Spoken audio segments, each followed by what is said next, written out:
কিভাবে 4 ঘন্টায় 800 মামলার জামিন হয়? আমাদের বিচারক মহোদয়দের কাছে আমাদের প্রশ্ন, গত 1 বছর প্লাস সময়ে বিচারের ক্ষেত্রে আমাদের কাঙ্ক্ষিত অগ্রগতি আমরা লক্ষ্য করি নাই। সহকর্মী আমাদের রাজনৈতিক নেতৃবৃন্দ যারা একসাথে রাজপথে আন্দোলন করেছে, কোর্টে আন্দোলন করেছে, নিপীড়নের শিকার হয়েছে, আজকে তারা এই ফেসিবাদের দোষরদের জামিনের জন্য শুধু আর্থিক প্রলোভনের জন্য তারা তাদের পক্ষে দাঁড়াচ্ছে। 40 পৃষ্ঠাতে একটা অধ্যায় বলা আছে যে বছর শেষ হয়ে এলো তবু বিচার হলো না, এই হেডলাইনে একটা লেখা আছে।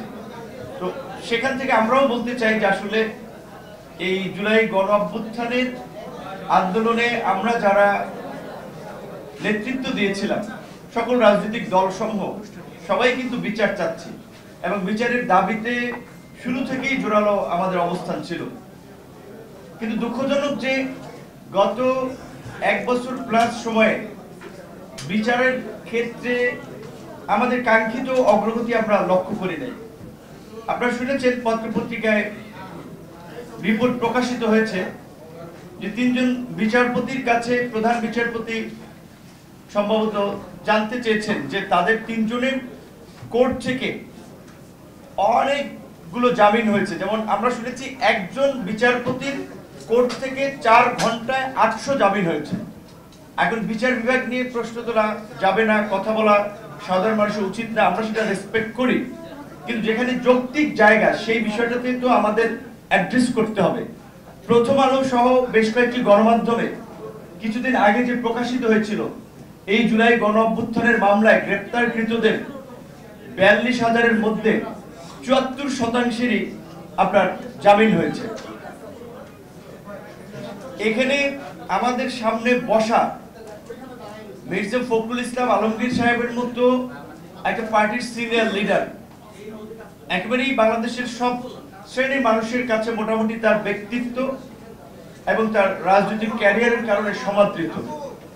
তাকে আমরা দেখেছি যে 28শে অক্টোবর, গতকালকে যে ভয়াবহ 28শে অক্টোবর গিয়েছে, 2023 সালের 28শে অক্টোবর একটা শান্তিপূর্ণ আন্দোলনকে কিভাবে আইন শৃঙ্খলা বাহিনীর পৃষ্ঠপোষকতায় নকশাত করে দেওয়া হয়েছিল এবং সেই আন্দোলনে এই আন্দোলন বানচাল করারই প্ল্যান ছিল পুলিশ হত্যা করার। তারা হত্যা করেছে। সেই মামলায় মির্জা ফখরুল ইসলাম আলমগীর সহ 1 নম্বর আসামি বিএনপির সিনিয়র নেতারা জেলে গেলেন এবং তিনি 1 নম্বর আসামি ছিলেন।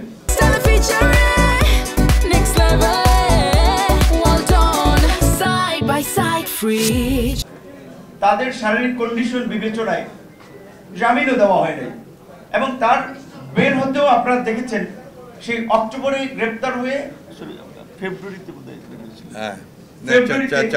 4 মাস তার মধ্যে সিনিয়র লিডার পার্টির সেকেন্ড ম্যান তারাও 4 মাস একটা ভিত্তিহীন মামলায়, মূলত সেটা নির্বাচন করার জন্য এই মামলাগুলো দেওয়া হয়েছিল। তো 7ই জানুয়ারি নির্বাচন হয়েছে, নির্বাচনের পরে ছেড়ে দিতে পারত, দেওয়া হয়নি।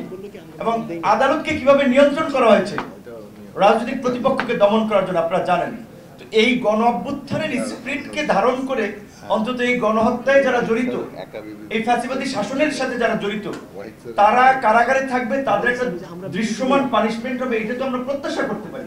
সেই কিভাবে 4 ঘন্টায় 800 মামলার জামিন হয়? আমাদের বিচারক মহোদয়দের কাছে আমাদের প্রশ্ন, যেটা প্রধান বিচারপতি আমরা পত্রপত্রিকার মাধ্যমে দেখলাম যে তিনি এই বিষয়টি খোঁজ খবর নিচ্ছেন যে 3 জন বিচারপতির বিষয়ে। তো বিচারের কথা আমরা বলছি যে ইহসান ভাই যেটা হেডলাইন করেছিল, লিখেছিল যে 1 বছরের অগ্রগতি নেই। অগ্রগতি হবে কিভাবে?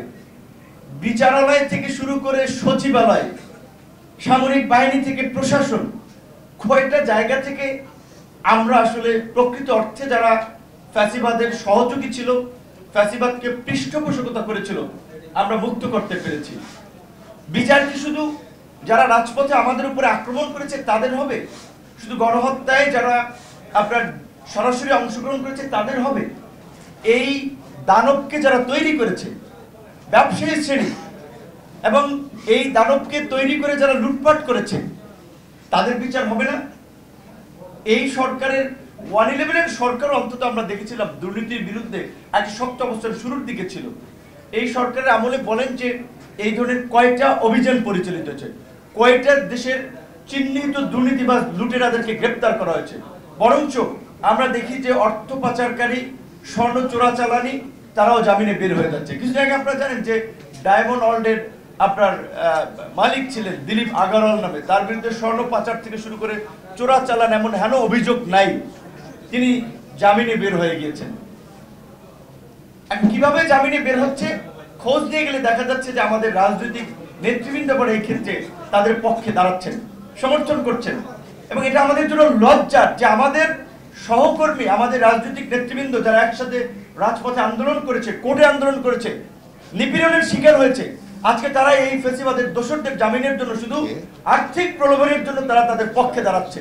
একজন দুইজন নয়, প্যানেল ধরে দাঁড়াচ্ছে। তো তাহলে বিচারটা কিভাবে হবে?